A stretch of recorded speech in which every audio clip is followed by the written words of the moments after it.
CEO Inter Milan, BP Marotta dilaporkan bakal merampungkan transfer Paulo Dybala dengan status bebas transfer pada awal Juli tahun 2022 ini.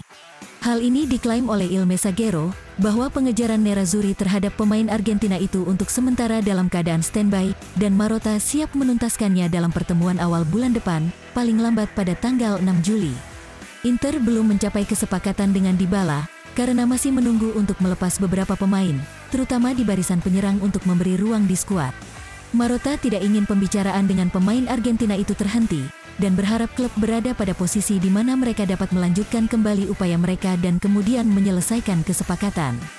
Jadi, tanggal 6 Juli mendatang adalah tanggal yang ada dalam benak sang eksekutif untuk mengamankan kepindahan pemain berusia 28 tahun tersebut ke Giuseppe Meazza. Memang sempat ada keraguan apakah Dybala jadi direkrut Inter atau tidak karena sampai sekarang belum ada kesepakatan yang terjalin antara Nerazzurri dan kubu Dybala. Namun, Marotta telah berulang kali menegaskan kalau Dybala tetap menjadi salah satu target potensial klub untuk memperkuat lini serang mereka. Inter sedang menunggu tawaran yang lebih baik dari Paris Saint-Germain untuk bek Milan Skriniar, dan tawaran baru diperkirakan sekitar 65 juta euro. Menurut media Italia FC Internews, Parisians mungkin mempertimbangkan tawaran kali ini sebagai tawaran terakhir, tetapi Nerazzurri ingin mereka naik lebih tinggi, dengan kemungkinan dapat mencapai 70 juta euro dengan tambahan bonus. Inter telah menolak semua tawaran PSG untuk Skriniar sejauh ini, dengan tawaran terakhir senilai 60 juta euro. Namun, pihak PSG tampaknya tidak akan menyerah-menyerah dan akan terus mengejar pemain berusia 27 tahun itu.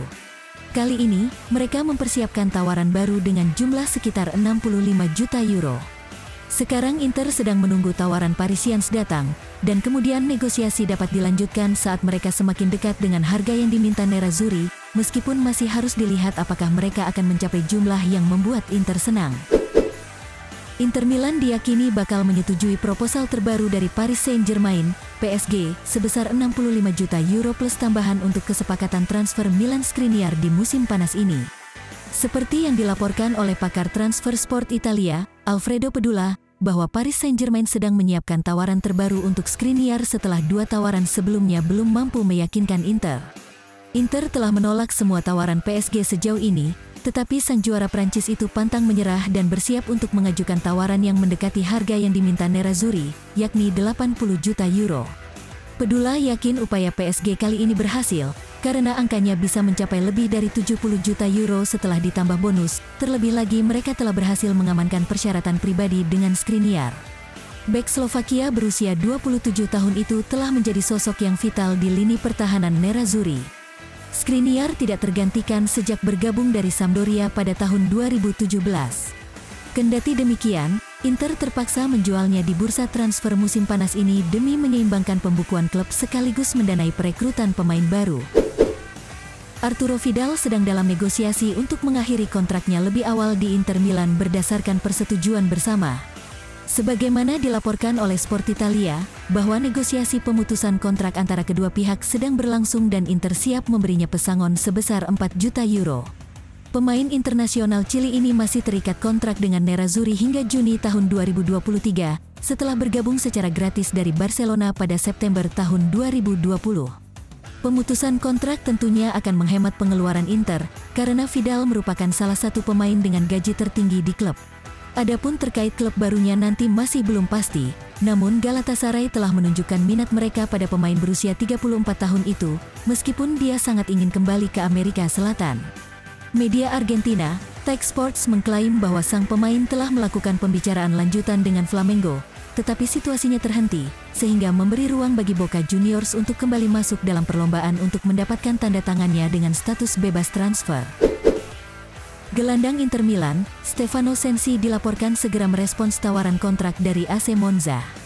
Seperti yang dilaporkan Gazzetta dello Sport, bahwa pemain berusia 26 tahun tersebut dan perwakilannya telah bertemu dengan CEO Monza, Adriano Galliani untuk membahas kemungkinan peminjaman Sensi.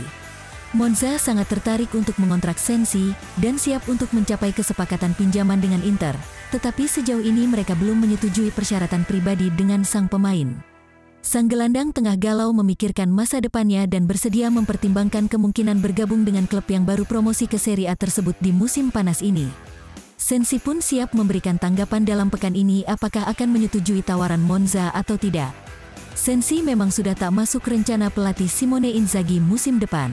Bahkan pada paruh kedua musim lalu dirinya dipinjamkan ke Sampdoria untuk mendapatkan menit bermain.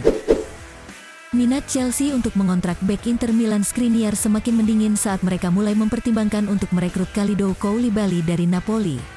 Hal ini menurut pakar pasar transfer Sky Sport Italia Gianluca Di Marzio, yang melaporkan secara langsung beberapa saat lalu bahwa The Blues telah mengalihkan perhatian mereka ke pemain Napoli dari target sebelumnya Skriniar dan Matthijs de Ligt. Chelsea mencari bek tengah berkualitas tinggi untuk memperkuat lini belakang mereka menyusul kepergian beberapa pemain dalam posisi dengan status bebas transfer, dan kecenderungan mereka tampaknya mengarah ke seri bek A. Juventus de Ligt telah dilaporkan menjadi salah satu target utama mereka, sementara klub London itu juga mempertimbangkan untuk menyaingi Paris Saint-Germain untuk merekrut Skriniar, yang bisa meninggalkan Inter dalam penjualan uang besar musim panas ini.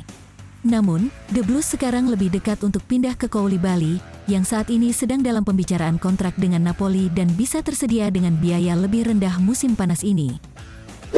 Bagi kamu yang ketinggalan, silakan simak highlight berita Inter sebelumnya.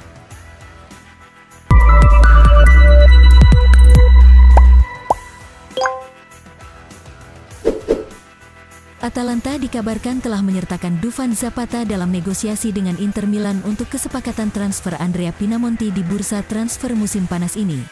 Akan tetapi Inter tidak tertarik dengan kesepakatan barter dan hanya menginginkan penjualan langsung secara tunai untuk transfer Pinamonti. 3 pemain, yakni Romelu Lukaku, Christian Aslani, dan Raul Belanova dikabarkan selangkah lagi bergabung dengan Inter Milan di musim panas ini. Ketiganya dijadwalkan akan segera menjalani tes medis dalam pekan ini untuk menyelesaikan proses kepindahannya ke Nerazzurri. Menurut laporan dari Corriere dello Sport, bahwa Romelu Lukaku, Christian Aslani, dan Raul Belanova dijadwalkan menjalani tes medis dalam beberapa hari ke depan sebelum melakukan penandatanganan kontrak dengan Inter.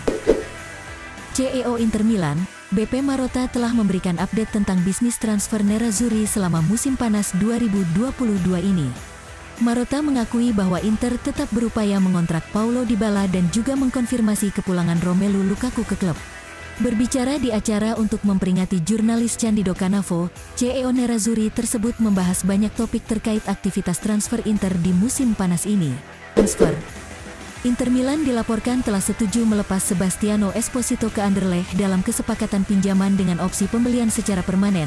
Namun Nerazzurri juga menyertakan klausul buyback alias opsi pembelian kembali. Hal ini diklaim oleh Gazzetta dello Sport bahwa penyerang berusia 19 tahun itu segera merampungkan peminjamannya ke Anderlecht dengan opsi permanen seharga 10 juta euro-nya.